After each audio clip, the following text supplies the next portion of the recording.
नमस्कार दोस्तों। आज हम जानेंगे एक ऐसी पतिव्रता नारी के बारे में जो अपने पति को युद्ध में विजय दिलाने के लिए किस प्रकार अपने सिर को काटकर अपने पति के पास भेंट स्वरूप भेज देती है। तो आइए दोस्तों जानते हैं आज उस पतिव्रता नारी के बारे में।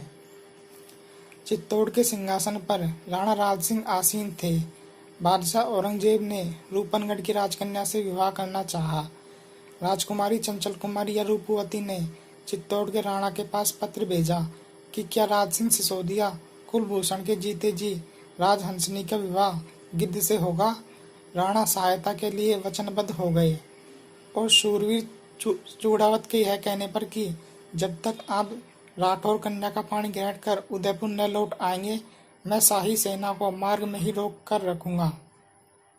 वे एक सुसज्जित सेना लेकर रूपनगढ़ की ओर चल पड़े। सरदार चूड़ावत ने अपनी राजधानी में युद्ध का डंका बजा दिया। क्षत्रिय मरने मारने को तैयार हो गए।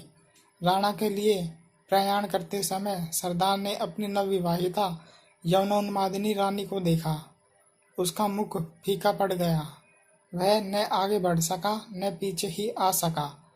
अपने पति की यह शिथिलता देखकर हाड़ी रानी को बड़ा आश्चर्य हुआ। रानी ने अपनी शपथ देकर सरदार से उदासी का कारण पूछा।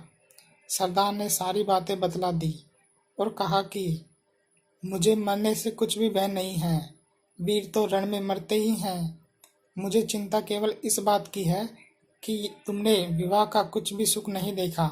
रानी ने सिंहनी की तरह कड़क कर कहा, प्राणनाथ, आप मेरी चिंता छोड़ दें। राजपूतनी सतीत्व और पतिव्रता धर्म का मूल्य जानती हैं।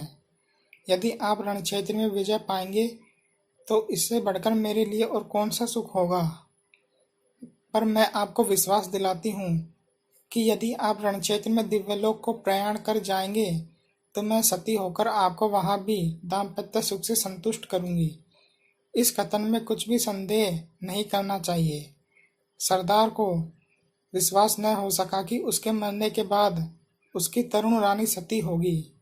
इसलिए विदा लेते समय उसने फिर सावधान किया कि मेरे मरने के बाद तुम अपना धर्म मत भूल जाना।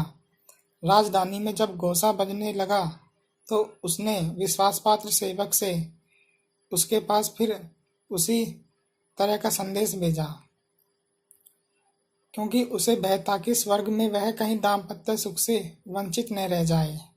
हाड़ी रानी को अब यह डर हो गया कि कहीं ऐसा न हो कि सरदार मेरे ही कारण युद्ध से विमुख हो जाए, रण से कायर की तरह भाग खड़े हों। उस सती ने अपना सिर काटकर सेवक के हाथ में रख दिया।